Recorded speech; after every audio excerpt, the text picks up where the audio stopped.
Eric, welcome. Thanks. Yeah, I'm glad to be here. Appreciate it. Why don't we start off, Eric? Tell us a little bit about what Eaton does and a Yeah. little bit about yourself. All right. We'll roll right into this. We have, like often, many presentation materials here to speak to. So, maybe just to kick things off a little bit about, the Eaton organization itself. So, Eaton is an intelligent power management company. We're certainly all over the world. It's a global company with, servicing over 160 different countries, revenues of over $24 billion, with over 90,000 employees. It's a pretty large company to say the least. We specialize a lot in the manufacturing side of the house. Many people may not even know who Eaton is. But if you go into your basement and find a power breaker box and you open it up, it's a high probability you might find an Eaton breaker in there, for example. But imagine that across a lot of the infrastructure that gets power to your home. Eaton, services a lot of those kind of products along the way, from getting the power all the way to your home to being in your home and in your businesses as well. So Eaton as a company, we have a number of other businesses we service. So, I talk about the power side, but we certainly also service a lot of other areas as well, including power quality. Think of the UPS devices, uninterruptible power supplies, life safety and security. Think of those emergency lights you see inside of buildings and things like that. Structural solutions, control and automation, right? Things that help control the machines and devices to ensure that power is being delivered to those things as they need to be. We support harsh and hazardous environment solutions. Think of oil rigs and having to power all these different devices. We have a lot of technologies and hardware that help support those things. And then we also service a lot of the industrial side of the business as well. So we have a whole industrial sector business that focuses on aerospace, filtration, vehicles, and more. Now, within all of those things, we as an organization have a number of software products that we've started to develop here at Eaton to support all that hardware out in the field. So historically, Eaton being a hardware company, we oftentimes, put these devices in the field. Over time, we've realized, hey, there's a lot of value to be made, helping monitor and analyze, what's out there and just be able to report on the status of these different devices. So we've built a lot of technologies that integrate to these devices. Many of you have likely heard of the term Internet of Things, connected devices, things of that nature. Those are the kind of things that we've developed software around to enable all the many of the hardware products that we have here at Eaton. Now, a little bit about me and my background. I jokingly tell people that I'm sort of a jack of many trades, and up until more recently, I've held a post in pretty much every kind of division or department you can imagine. I joked that the only one I hadn't ever been in was marketing, and now I'm in marketing. So I can check that off the list. So I'm in sales management roles, sales engineering roles, product management roles. I had a stint when I first started out from college in tech support. So, a number of roles really focused on, really the customer experience, right? Like, a big part of my role has always been, ensuring that we provide, a great customer experience. And so at Eaton, I work as the product manager for what we call our commercial infrastructure. It's really all the systems that we use to enable our software products here at Eaton to basically get to market, right? And one of those things is license and entitlement management, Revenera, as you all know. A little bit more about me, if anyone cares enough. I used to be fun before I got married and had two kids. I used to, do the car thing. I used to, run half marathons and game competitively. Now I just do photography and, travel a lot, which is still fun, but maybe fun in a different way. Probably a lot less risky. I'm sure my wife appreciates that. All right, so that's it. I'll turn it back over to you, Michael. And I'll warn you, Thanks. It's auto pushing forward on me, so I might have to flip back and forth a few times here. That's fine. And new to me. I don't think I realized you were a runner too, but it's funny. So during my runs, well, once you're always a runner. But I also play that game looking for the Eaton logo. There's a college next to us, and when I go for a run, I do see the Eaton on a lot of breaker boxes. So yep. Always good. But of course, today we're here to talk not about running and playing Where's Waldo with the Eaton logo across the world, but to talk about the challenge of delayed time to market and how you guys have really been able to accelerate your time to market for software products. And one of the things that we see when we did our 2025 monetization monitor study, the biggest barrier to growing annual recurring revenue, or ARR, is delayed time to market for new features or enhancements. 46% of the respondents said that was their biggest barrier. And also, when we look at our friends over at VDC, an analyst firm that focuses on IoT and device manufacturers, over 1/3 of software engineering products are behind schedule. And that is a challenge. And let's talk a little bit, Eric, about what was it that initially were some of the drivers for Eaton's digital transformation? Yeah. Would you want me to show it on the slide as well? Oh, yeah, that's good. Slide forward here. All right. Yeah, let's do that. This is our terrible sequitur right into the next slide. No, but in all seriousness, when we a couple years ago, really a couple years ago, here at Eaton, we really started looking at this software business that we had, and it was a very, not to say it's fledgling in the sense that we hadn't done software before. Eaton, for a number of years, even before we brought on Revenera, we've had software products. We've acquired several of them. We've built several of them from scratch. But as you can imagine, Eaton's a really large company. We have many different divisions. We service many different areas. Many of our divisions and businesses have developed their own software technologies and products to help service our customer base. About 4 or 5 years ago, we took a look at this wide portfolio of stuff that we did here at Eaton, and we started to realize a few things. And some of those things manifested as challenges for us, right? So as we kind of look at some of the challenges that we had, one thing for us was just being able to look at the future development and growth of all these products, right? As we started to look at it, we started to say, all right, if we wanted to bring some of these things underneath one umbrella, how do we do that, right? And as you can imagine, if you start to bring technologies together, whether they're acquired or whether they're homegrown, you'll start to notice that some of them are all designed a little differently. Some of them interact differently. Some of them, handle licenses differently. And so for us, bullet point number 2, we really found that all these different technologies, and it's not just the technologies, it was really the processes that wrapped around those technologies that kind of made it a little bit challenging for us, right? Frankly speaking, we had different ways to handle entitlements, different ways to handle licensing, and then downstream report out on who those customers actually are, right? And so for us, that was a big thing. You can kind of see on the right, one of the goals that we had was to connect those dots and eventually have a more unified way to approach some of those things. And then above and beyond that, we started to look at how do we want to start structuring our products going into the future, right? As we continue to develop that, we want to link the value of the R&D work that we had to the investments that we're making in the product, right? So for us, we had many companies, historically perpetual software models for many of the things that we had, right? And we started to explore as we offered cloud solutions, right? So many, again, historically we were perpetual, we had premise-based products, and now we have cloud products coming. How do you monetize that correctly? How do you handle the licensing? How do you handle complex licensing? And so as we started to look at that picture, and we started to go, how do we do this? Do we want to build it all from scratch? Do we want to take advantage of another product? There were pockets, at least within Eaton, that already took advantage of Revenera in some areas, right? So for us, we took a look at the number of products out there in the market. We took a look at the products we already used internally. We made a decision to utilize Revenera as our starting point to really start to centralize a lot of that stuff. And what some of the serendipity that came out of that is, as Revenera started to develop other things like usage-based pricing and eventually dynamic monetization, it's actually giving us some options, right? Historically, like many companies, we just did it based off product, right? And in the future, seeing some of these options now, it's actually been kind of a neat benefit for us. So, where we're at today, I won't admit to say that we've transitioned everything here at Eaton over to Revenera. We still have many software products still on their traditional things, but within our BrightLayer portfolio, these connected products that I was sort of describing earlier, our core products are using Revenera today, right, as our license and entitlement management system. So one of the neat things is we're continuing that expansion across the board.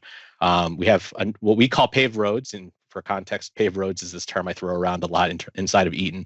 It's basically like a design pattern on how to do license and entitlement management, right? Historically, everyone had to figure it out from scratch, and now we're not having to do that, right? And again, that kind of feeds into cost efficiency. So, the goal wasn't just to be able to do it over and over again. The goal is to actually get value out of it. And so now we're able to kind of do this a lot faster than we used to, right? So at the very least, R&D delays, things like that happen. it's not necessarily going to be the license and entitlement management commercialization portion of the equation that's going to slow us down, right? It certainly we want to accelerate that, and that piece at least we can optimize a little bit more. And then downstream, again, one of the big value points that we're looking into now is now we're well integrated between our ERPs and our license entitlement management system, so we're going to be able to enable customer success and sales a little bit better. I kind of put this like last bullet point on here. There's kind of an unintended bonus value. It's not something we ever thought about, getting value out of. But it's actually helped us like even better map what the customer journey is to actually get products from Eaton, right? So this project alone really just helped us better understand our customers, right? We better understood what it takes for them to get a license, buy a license from Eaton, and then get it downstream activated, right? So in its kind of funny nature, the nature of doing this project, it's helped us start to work on that and work to improve, how we provide that experience to our customers. Great, that fantastic overview, and now we'll dig deeper into a few different topics, but Yeah. I appreciate that because one of the things we talk about a lot, obviously, is complexity of business. How do you scale?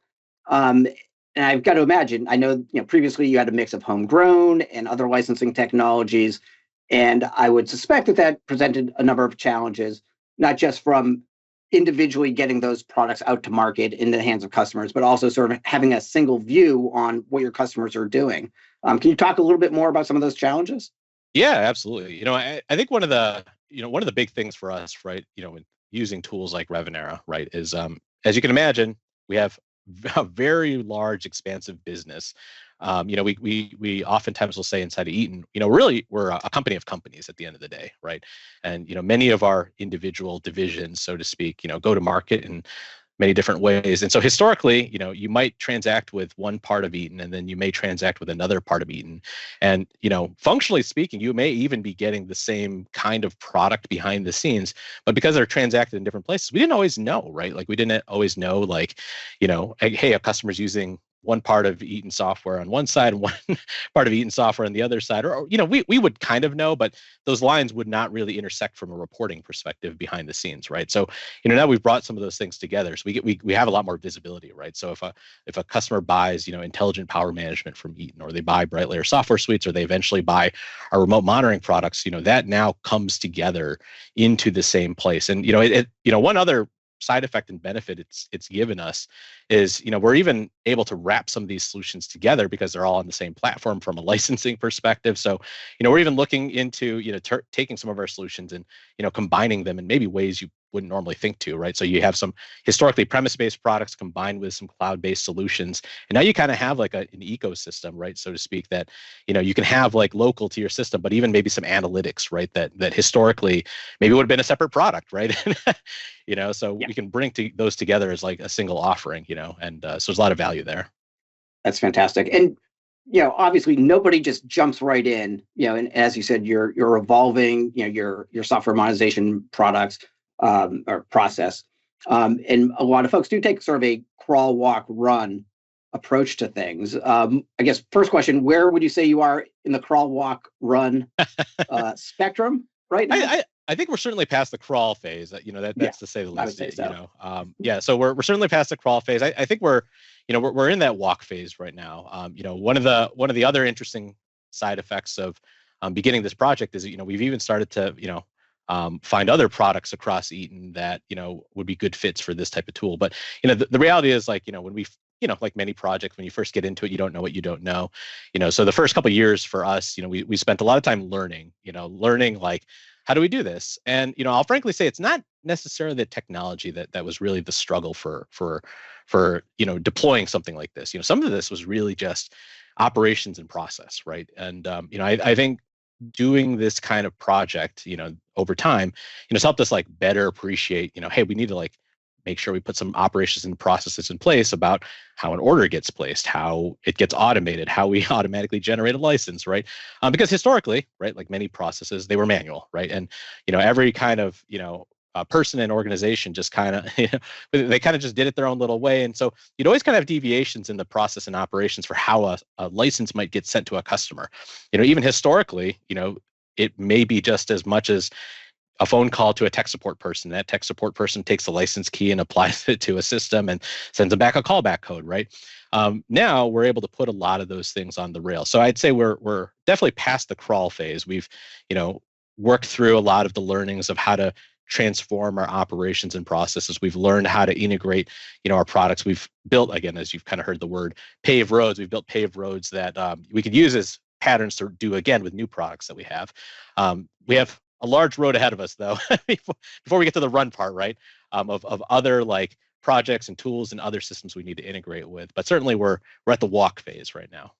Well, and now that I know you're a runner, I can use this analogy. I mean, there are plenty of times when you're training, where it is a walk run type approach to, getting ready, and you don't just go out and just run a half marathon right off the bat. You have to plan those steps in advance and make sure you've got the basics down before you do too much. But it sounds like things are going really well. And yesterday we heard from Forrester. They were talking about the total economic impact report, the study that they did for us, which found that people using our software monetization platform were able to reduce the time to enable licensing and entitlement for new product releases by 90%. How did Eaton fare when it comes to sort of benefits in achieving ability to accelerate your time to market?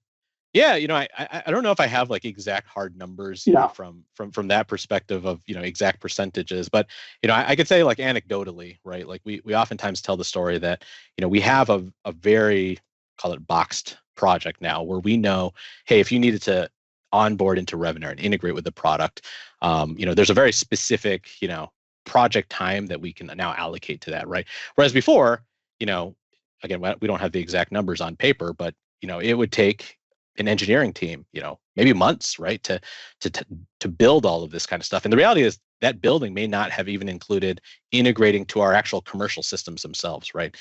So for us, like the fact that our engineering teams don't have to try to integrate with our ERPs, they don't have to integrate with our Eaton.com website, to deliver licenses, right? They don't have to like tie into all these other backend systems to get this information to other systems, right? Our reporting system, so on and so forth, right? The fact that they don't have to do those things is really where we get our acceleration. So, again, as I sort of referenced before, so oftentimes what we were now discovering is that the rollout time is not due to the integration process itself. It's largely just due to making sure that every business is set up from an operational process perspective. So, which would have to happen anyway.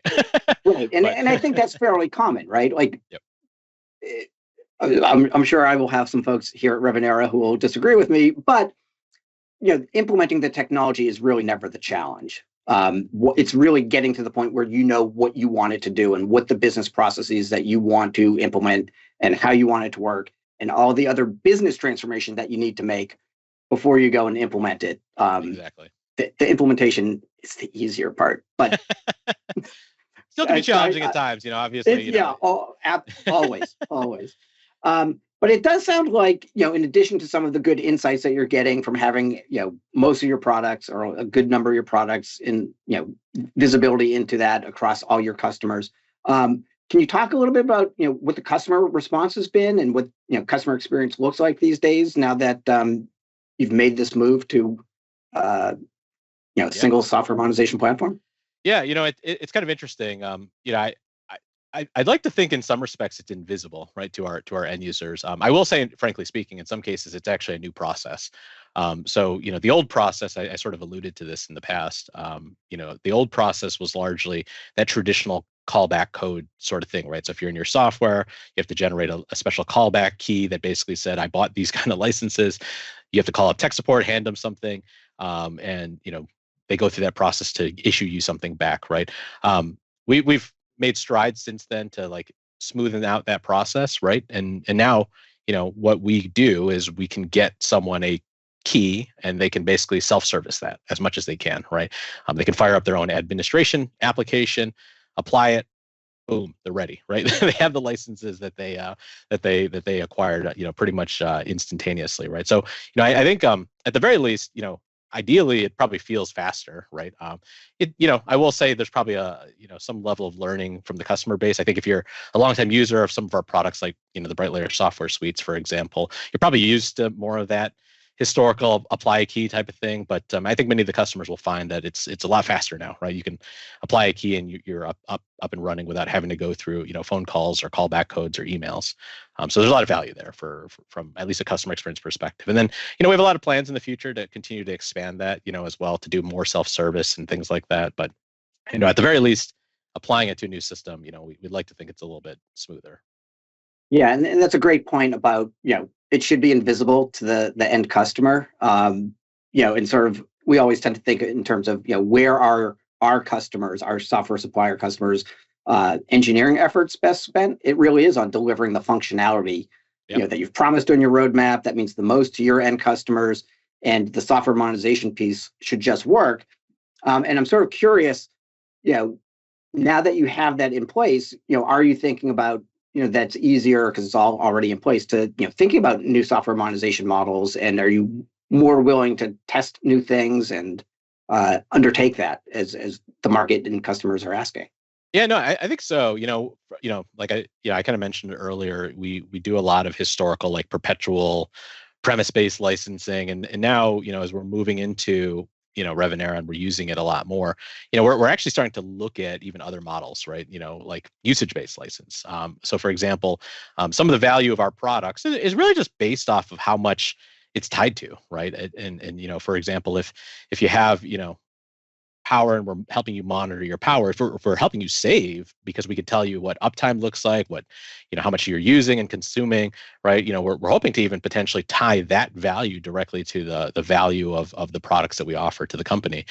So instead of like just giving you a flat fee you pay annually, we can almost better align to what maybe a customer is trying to do. So we're looking at a lot of those kind of things that again, historically it probably would have been a lot more challenging if we didn't have tools to track and manage that. But on the other half of that is we're building up our customer success practices and our customer success organization, and one major piece of all of this is the fact that historically we might have license data, but now we're able to tie it to a lot of our other commercial systems like our ERPs, our CRM, right, and things like that. And so we even have a better picture of what our customer has, and we even can tell if they haven't really adopted it or if they haven't really activated it, right? So we can even kind of start to glean a little bit more about usage than maybe historically we had.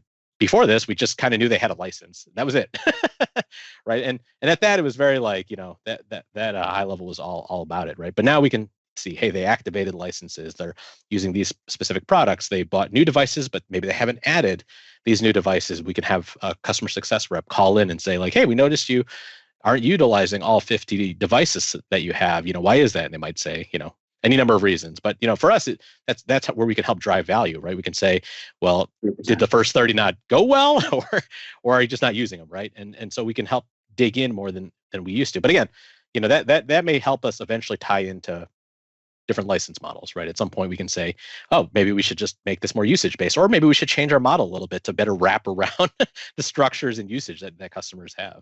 Yeah, and there's a huge difference between going into your entitlement management system and configuring something versus asking engineering to build a whole new monetization model. It definitely helps accelerate time to market.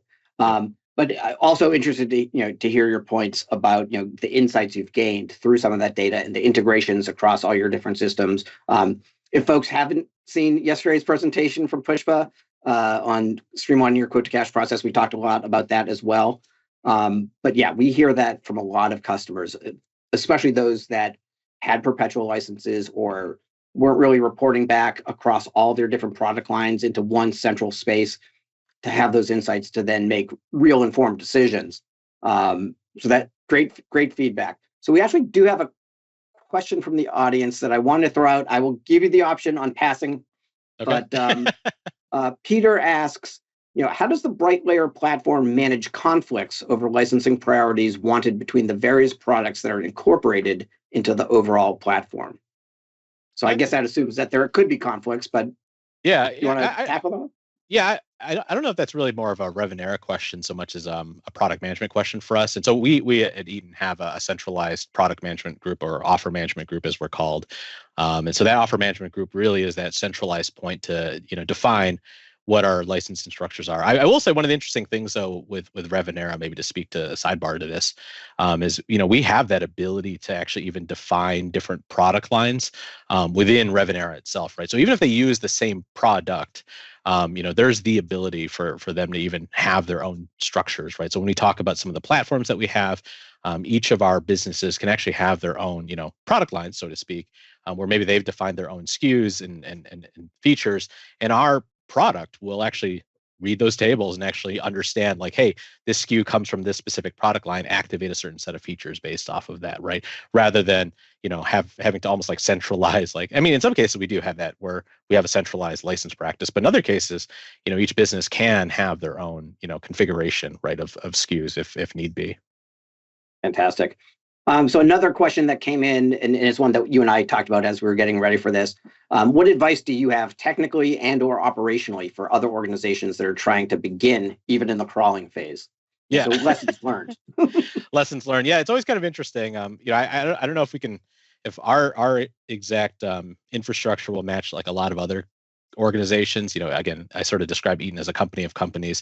Some companies only have just like a single product or maybe a product and it's all a central business, so it's a little bit easier. But the thing we had to really do a lot of was internal, like just internal advertising, so to speak, just to like really like tell people about this thing and to just hit the ground and just advertise internally, like, hey, we have this platform, like, do you have a need for this? And so we have a lot of goals around adoption internally for the platform, but there's a lot of education around it, right? So a lot of folks, if they already have an internal or homegrown system, there's a lot of education that describe, like, here's what your life would look like before, here's what it will look like after. And certainly not everything's always going to be one-to-one. So some of the lessons learned, right, is to for us on the technical side, we try to accommodate as much of that as we can. But even from a delivery side, we just know that that could be a rabbit hole, right, of trying to like chase like the parity, right? So I think that's always kind of a thing that we're always trying to be keen about is hey, we want to move people on, like, how do we do that? And for us, again, sort of the theme here is operation and processes, right? So you want to make sure that the team knows it's not just an integration effort. There's oftentimes a lot of good commercial operations work that needs to be done. Make sure your order team's ready to be able to handle these things. Make sure your ERP systems and your master data systems are all set up correctly, right? And if you have all that, then you're good, right? And for us, we turned those into what we call paved roads. So that as I sort of described earlier, it became the standard practices we have. So when we do get engaged now, we took all those lumps that we had earlier from rolling out different customers, and those have started to become effectively the standard ways we engage customers. And a lot of it is just educating, right? Just telling them, here's how you tie into these systems. Yep.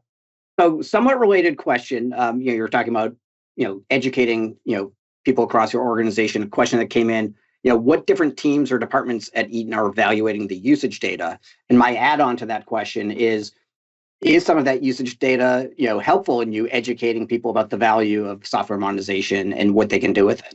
Yeah, it's a great question. We're not really at the stage yet where we have like really great usage data, like granular usage data. We're exploring doing things like that. But at the very least, we have a visibility into when the customer gets our license, right? We have visibility into when they actually apply it into their system, right? We have visibility into when they actually start adopting parts of that, right? The features and devices and things like that, right? The counts, right, that we have in the system. So that's eventually, going to help us fuel, maybe usage and habits and things like that. Frankly, we're still new and early in that process. So I don't know if I have any special advice to give around that, but it is something that we have hopes, right, that it'll help us out a lot. Yep. Yeah, and you'd mentioned, customer success teams starting to look at some of that data and really being a little bit more proactive. So that definitely puts you well from walk moving into run. So I think that's good news too. But in the last minute or so, Eric, anything else, advice you have for folks, thoughts that you want to share?